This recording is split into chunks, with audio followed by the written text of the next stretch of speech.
ሰላም እግዚአብሔር አምላኽ ኣብ መላእ ዓለም ዘለኹም ተኸታተልቲ መንፈሳዊ ዩቲዩብ ቁስቃም ምስ ኩላትኩም ይኹን። ፍቕሪ ቅድስት ድንግል ማርያም ተራዳእነት ናይ ቅዱሳን ድማ ኣብ ዙርያኹም ሃሉ። ከመይ ኣለኹም? ጾም ኣርብዓ ከመይ ኣሎ? እምበር ራብዓይ ሰሙን ናይ ጾም ኣርብዓ መጻጉዕ በፂሕና ኣለና። ሕጂ ድማ ብዝተፈልየ ኣብዚ ማሕበራዊ ሚድያታት ክዝንቢ ዝቐንየ ኣብ ናይ ዓለም ስነ ጥበብ ዝሳተፍ ግርማይ ዓንዶም ዝተባሃለ ውልቀ ሰብ ዝተዛረቦ ቃል ኢና ክንርኢ።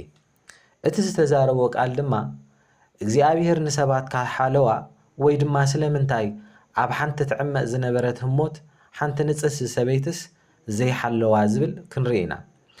ከም ዝትከታተልዎ ዘለኹም ማለት እዩ። ሰዓቡኒ ንሎሚ ሓደ ካብቲ ሰባት ብዛዕባ እግዚኣብሔር ዝሓተትዎ ኣዝዩ መሪር ሕቶ ክንምልሶ ኢና። ሓደ ግዜ ሓደ ሰብ ከም በዓል እዚ ስማቶም ዝጠቐስናዮም እግዚኣብሔር ንሰባት ካብ ሓለዋ ስለምንታይ ኣብታ ትዕመቕ ዝነበረት ህሞት ንሓንቲ ንፅህቲ ሰበይቲ ዘይሓለዋ ዝብል እዩ። እዚ ሕቶ እዚ ንእምነት ዘንቀጥቅጥ እዩ። ንዝዓምቆ እስሊ ደቂ ሰባት ዘትንክፍ እዩ። እዚ ግን ሓድሽ ሕቶ ኣይኮነን። ኣብ መጽሓፍ ቅዱስ ዝርከቡ ሰባት በዓሎም ብተመሳሳሊ ቃንዛ ናብ ኣምላኽ ይጭድሩ ነበሩ። ኣብ መዝሙር መጽሓፍ ምዕራፍ 10 ፍቕዲ 1 ኦ እግዚኣብሔር ስለምንታይ ደኣ እትርሕቕ ብዘመናት ፀበባስ እትኽወል ይብሉ ነይሮም እዮም። ቅዱሳን ከይተረፉ ነዚ ሕቶ ሓቲቶሞ፣ ነቢያት ከይተረፉ ነዚ ሕቶ ዝሓቲቶም፣ መጽሓፍ ቅዱስ ነዚ ኣብያት እዚ ሱቕ ኣይብሎን መዝጊብዎ እዩ። እዚ ዘርእየና ድማ መከራ ንምርዳእ ዝግበር ቃልሲ ኣካል ተመክሮ ወዲ ሰብ ምዃኑ እዩ። ኦርቶዶክሳዊት ቤተክርስቲያን ግን ኣብ ቅዱሳት መጽሓፍትን ሃዋርያትን ቅዱሳን ኣቦታት ዝተሰብረ ዓሚቕ መልሲ ትህበና። ነዚ ምስጢር እዚ ንምርዳእ ካብ መጀመርታ ፍጥረት ክንጅምር ኢና። ብመሰረት መጽሓፍ ዘፍጥረት ምዕራፍ 1 ፍቕዲ 27 ኣምላኽ ድማ ብመልክዑ ሰብ ፈጠረ፣ ብመልክዕ ኣምላኽ ፈጠሮ፣ ተባዕታይን ኣንስታይን ገይሩ ፈጠሮም ይብል። እዚ ምስሊ እዚ ሓደ ቅዱስ ነገር ዘጠቓልል እዩ፣ ናፃ ድሌት። እግዚኣብሔር ንደቂ ሰባት ንዑ ክእዘዙ ዝግደዱ ማሽናት ገይሩ ይፈጠሮምን የግዳስ ንደቂ ሰባት ጽቡቕ ይኹን ክፉእ ናይ ምምራፅ ክእለት ሒዙ ይፈጢሮም። እዚ ናጽነት እዚ ኣዝዩ ኣገዳሲ ስለ ዝኾነ ኣምላኽ ባዕሉ የኽብሮ እዩ። ኣብ መጽሓፍ ዘዳግም ምዕራፍ 30 ፍቕዲ 19 እግዚኣብሔር ከምዚ ይብል፣ ህይወትን ሞትን በረኸትን መርገምን ኣብ ቅድሜኻ ኣንቢረልካ ከም ዘለኹ ኣባኻ ንምስክር ሎሚ ሰማይን ምድርን ፀዊዐ ኣለኹ። ባርሲ ንስኻን ዘርእኻን ብህይወት ምእንቲ ክትነብር ህይወት ሕረ። ኣብቲ ቃለ ምልልሱ ከም ዝረኣኽዎ መጽሓፍ ቅዱስ ኩሉ ሙሉእ ከም ዘንበቦ ዝነግር እዩ። ነዚ ኸ ነጢርዎ ዶ ይኸውን? ኣብዚ ኣገዳሲ ነገር ነስተብዕል። እግዚኣብሔር ንደቂ ሰባት ክመርፅ ይዕድም፣ ነቲ ምርጫ ብሓይሊ ይገብሮን እዩ። እዚ ማለት ፍቕሪ ናይ ብሓቂ እዩ፣ ተኣዛዝነት ናይ ብሓቂ እዩ። እቲ ዝሕዘን ግን እኩይ ምርጫታት እውን ይከኣል እዩ። ቀዳሞት ደቂ ሰባት ካብ ኣምላኽ ምስ ረሓቑ ሓጢኣት ናብ ዓለም ኣተወ። ነዚ ሃዋርያ ቅዱስ ጳውሎስ ኣብ መልእኽቲ ሮሜ ምዕራፍ 5 ፍቕዲ 12 ብንጹር ገሊጽዎ ኣሎ። ስለዚ ከዓ ከምቲ ብሰሪ ሓደ ሰብኣይ ሓጢኣት ናብ ዓለም ዝኣተወ ብሓጢኣት እውን ሞት፣ ኩላቶም ስለ ዝበደሉ ድማ ሞት ናብ ኩሉ ሰብ ሓለፈ ይብል። ካብታ ሞት እቲኣ ጀሚሩ ዓለም ቆሲላ እያ። ዓመፅ ተረኣየ፣ ጭኮና ተረኣየ፣ በደል ተረኣየ። እዚ ሎሚ ብዓለም ንሪኦ ዘለና ዘስካሕክሕ ተግባራት ኣምላኽ ዝፈጠሮ ኣይኮነን። ወዲ ሰብ ነቲ ኣምላኽ ዝሃቦ ናጽነት ብዘይግቡእ ምጥቃሙ ውፅኢት እዩ። ሓደ ካብቶም ዓበይቲ መምህራን ቀዳመይቲ ቤተ ክርስቲያን ዝኾነ ቅዱስ ባሲልዮስ ኣብታ ሄክሴሜሮን ትብል ካልኣይ ስብከት ነዚ ብንጹር ገሊጽዎ ኣሎ። ኣምላኽ ቀንዲ ጥፍኣት ኣይኮነን፣ ክፉእ ካብ ዘይግቡእ ኣጠቓቕማ ፍቓድ ሰብ ዝመጽእ እዩ ይብል። ብመሰረት ኣረዳዳ ኦርቶዶክሳውያን ክፍኣት እግዚኣብሔር ዝፈጠሮ ነገር ኣይኮነን፣ ናይ ሰናይ ብልሽውና እዩ። ካልእ ዓባ ኣቦ ቤተ ክርስቲያን ዝኾነ ቅዱስ ጎርጎርዮስ ዘኒሳ ብዛዕባ ነፍስን ትንሣኤን ክፍኣትን ሓቀኛ ንጥረ ነገር ከም ዘይብሉ ጽሒፉ ኣሎ። ብርሃን ኣብ ዘይብሉ እዋን ከም ዝረአ ጸልማት ይብሎ። ብኻልእ ኣዘራረባ ክፍኣት ዝረአ ነፍሲ ወዲ ሰብ ካብ እግዚኣብሔር ምስ እትርሕቕ ይብለና። ብዙሓት ሰባት ግን ከምዚ ሕጂ ግርማይ ገሊጽዎ ዘሎ እግዚኣብሔር ሓያል ካብ ኮነስ ስለምንታይ ንኹሉ ክፉእ ተግባር ደው ዘየብሎ እግዚኣብሔር እንተደሲ ስለምንታይ ነታ ሰበይቲ ዘየከላኸላ ዝብሎ እዚ ሕቶ እዚ ነቲ ምስጢር መለኮታዊ ምድላው ዝትንክፍ እዩ። እግዚኣብሔር ንነፍሲ ወከፍ እኩይ ተግባር ብኡ ንብኡ እንተዘቋርጾ ናጽነት ደቂ ሰባት ምጠፍአ ነይሩ። ዓለም ሰባት ብሓቂ ጽቡቕ ክመርጹ ዘይክእሉላ ቦታ ምኾነት። እግዚኣብሔር ግና ንደቂ ሰባት ብናጽነት ከፍቅሮን ብናጽነት ጽድቂ ክመርጽን ይፈጢርዎ። እዚ ማለት ናጽነት ናይ ብሓቂ ክኸውን ኣለዎ፣ ወላ እውን ብዘሕዝን መንገዲ ኣብ ዝጥቀመሉ እዋን ማለት እዩ። እዚ ማለት ግና እከይ ክፍጸም ከሎ እግዚኣብሔር የልዎን ማለት ኣይኮነን። እቲ ዝዓበየ ምግላጽ ክርስትና እግዚኣብሔር ናብ መከራ ደቂ ሰባት ከም ዝኣትዩ ኣብ ወንጌል ዮሃንስ ምዕራፍ 1:14 ከም ዝነንብብ እቲ ቃል ሥጋ ኾነ ጸጋን ሓቅን መሊእዎ ኸዓ ኣባና ሓደረ ክብረቱ ድማ ከም ክብሪ ናይ ሓደ ወዲ ነብኡ ርኤና ይብለና። ኣምላኽ በዓሉ ብኢየሱስ ክርስቶስ ሰብ ኮነ። ክርስቶስ ከንታይ ኣጋጠሙ? ብሰባት ተጠሊሙ፣ ብሓሶት ተኸሲሱ፣ ተሃሪሙ፣ ተገሪፉ፣ ተሰቒሉ፣ ተሳቕዩ ወዲ ኣምላኽ በዓሉ ግዳይ በደል ኮነ። እዚ ማለት እግዚኣብሔር ካብ መከራ ደቂ ሰባት ርሒቑ ደው ኣይበለን፣ ባዕሉ ነቲ መከራ ተመኪርዎ እዩ። እዚ ሓቂ በትቶም ቀዳሞት ክርስቲያናት ኣጸቢቖም ኣስሚሮምሉ እዮም። ቅዱስ ኣግናጢዮስ በዓል አንጾኪያ ኣብ መልእኽቱ ናብ ሮማውያን ምዕራፍ 5 ከምዚ ክብል ጽሒፉ ኣሎ። ክርስቶስ ሰብኣውነት ምእንቲ ኸድሕን ብፍቓዱ በደል ከም ዝወረደ ገሊጹ ይብለና። እግዚኣብሔር ንመከራ ሸለል ከም ዘይብሎ መስቀል የርእየና። ካልእ ሓደ ሐዋርያ ቅዱስ ቀሌሜንጦስ ዘሮማ ድማ ኣብ ቀዳማይ ቀሌሜንጦስ ምዕራፍ 27 እግዚኣብሔር ንነፍሲ ወከፍ ተግባር ደቂ ሰባት ይርእዮ እምበር ካብ ፍልጠቱ ዘምልጽ ነገር ከም ዘየለ ጽሒፉ ኣሎ። ፍትሒ ዝተደናጉየ ክመስል ከለውን ፈጺሙ ይርስዕን እዩ። ቅዱሳት መጽሓፍቲ እውን ነዚ የረጋግጹልና። ኣብ መጽሓፈ መክብብ ምዕራፍ 12:14 ኣምላኽሲ ንኹሉ ግብርን ንሕቡእ ነገር ዘበለን ሰናይ ኮነ ወይስ እኩይ ናብ ፍርዲ ከምጽኦ እዩ ይብል። ነዚኣ ደኣ ነጢርዋ ደኸውን ድሓን ንኺድ ሕዋተይ። እዚ ማለት ኩሉ በደል ሓደ መዓልቲ ክፍረድ እዩ። ፍትሒ ኣምላኽ ኣብዚ ዓለም እዚኣ ወትሩ ብኡ ንብኡ ዘይክርአ ይኽእል እዩ። ግና ርግፀኛ እየ ክርስቶስ በዓሉ ብዛዕባ ንጹሓት ምጉዳይ የጠንቅቕ እዩ። ኣብ ወንጌል ማቴዎስ ምዕራፍ 18:6 በቓሉ ከምዚ ይብለና፣ ካብዞም ብኣይ ዝኣምኑ ንኣሽቱ ንሓደ ዘስሕት ግና መጥሓን ኣድጊ ኣብ ክሳዱ ተኣሲሩ ኣብ ዓሚቕ ባሕሪ ክጥሕል ይሕሸ ይብለና። ሓያል መጠንቀቕታ እዩ። ኣምላኽ ንመከራ ንጹሓት ሸለል ኣይብሎን እዩ። ኦርቶዶክሳዊት ቤተ ክርስቲያን እውን እዛ ሓጂ ንነብረላ ዘለና ዓለም ገና ናይ መወዳእታ መንግስቲ ኣምላኽ ከም ዘይኮነት እያ ትምህረና። ሐዋርያ ቅዱስ ጳውሎስ ኣብ መልእኽቲ ሮሜ 8:22 ኩሉ ፍጥረት ከም ሕርሲ ሰበይቲ ይነብዕ ከም ዘሎ ጽሒፍ እዩ። ዓለም ቆሲላ ምሕዳስ እያ ትጽበ ዘላ። ክርስትና ግን ብስቃይ ኣይውዳእን እዩ፣ ብተስፋ እዩ ዝዛዘን።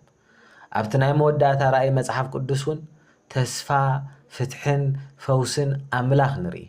ኣብ መጽሓፍ ራእይ ዮሃንስ 21:4 ከምዚ ይብለና፣ ንኹሉ ንብዓት ካብ ዒንቶም ክደርዝ እዩ፣ ሞት ድሕሪ ደጊም ኣይክህልን እዩ፣ ድሕሪ ደጊም ሓዘንን ብኽያትን ቃንዛን ኣይክህልን ይብል። እዚ ናይ መወዳእታ ተስፋ እግዚኣብሔር እዩ።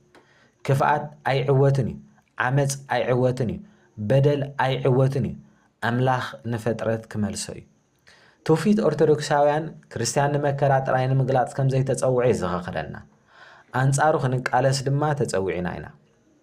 ኣብ ወንጌል ማቴዎስ 25:4 ንዝሳቀዩን ድኹማትን ውፅዓትን ክንከናኸን ይእዝዘና።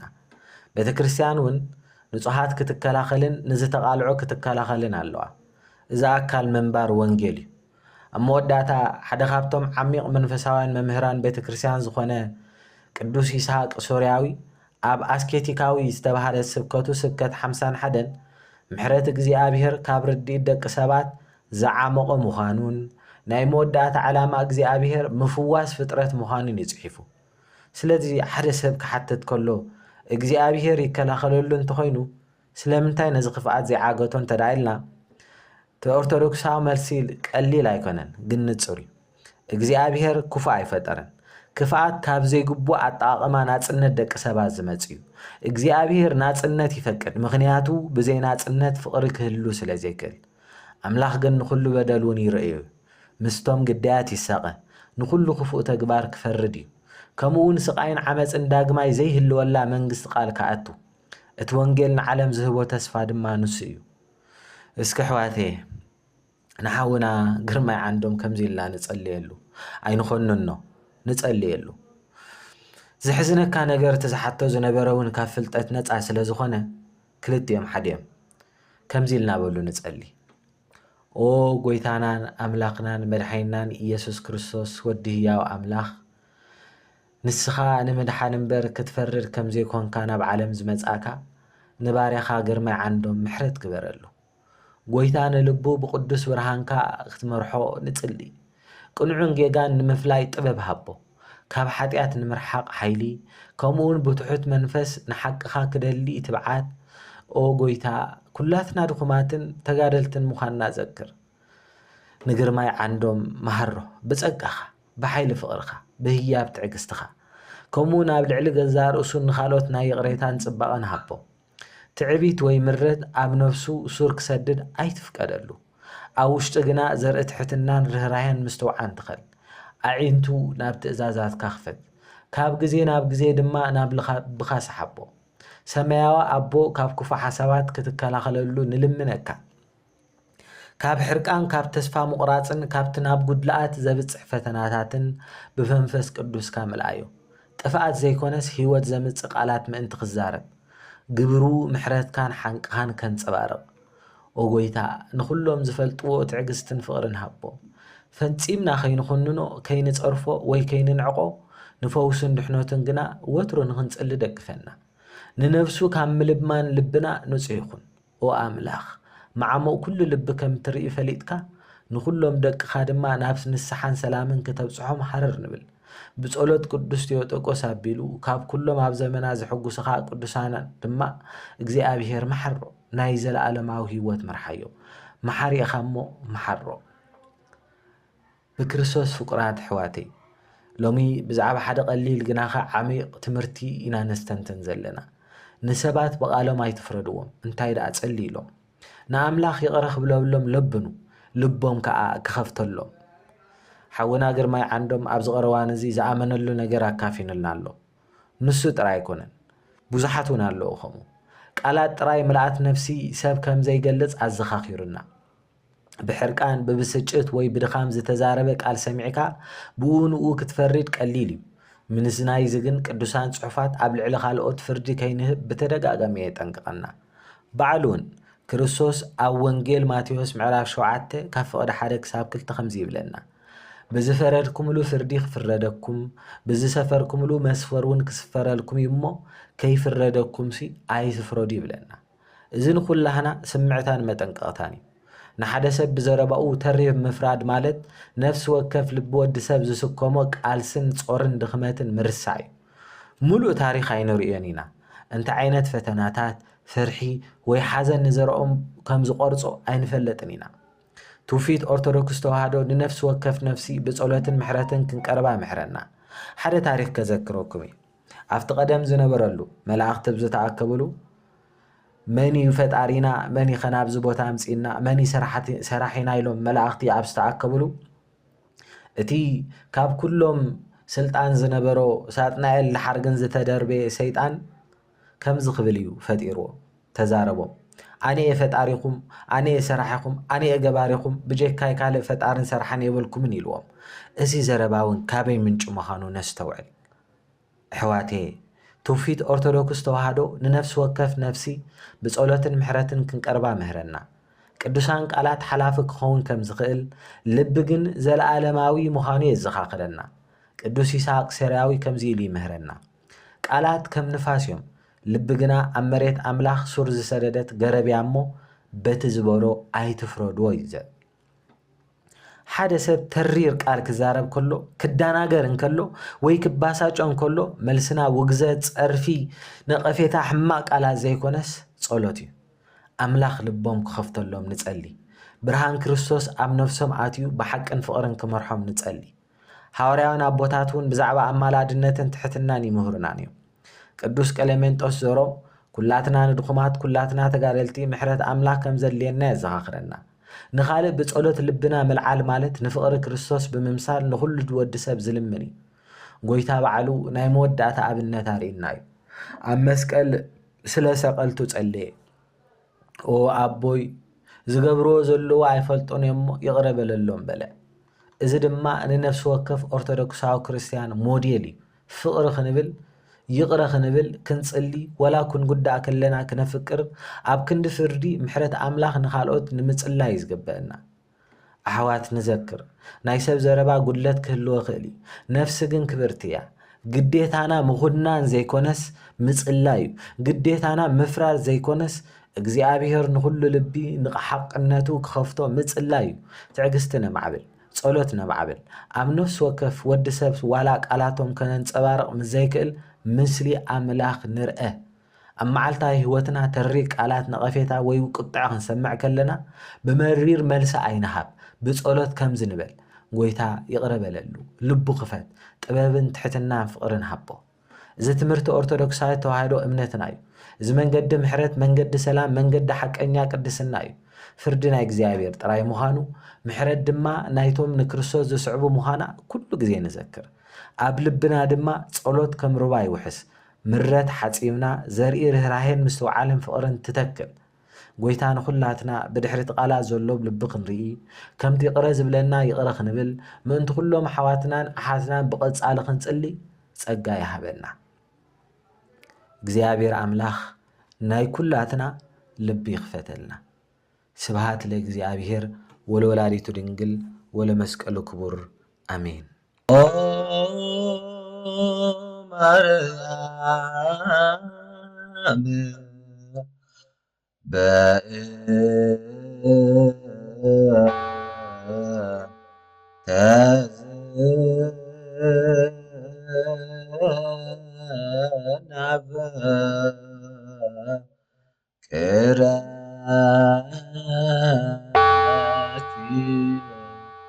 ወናብየ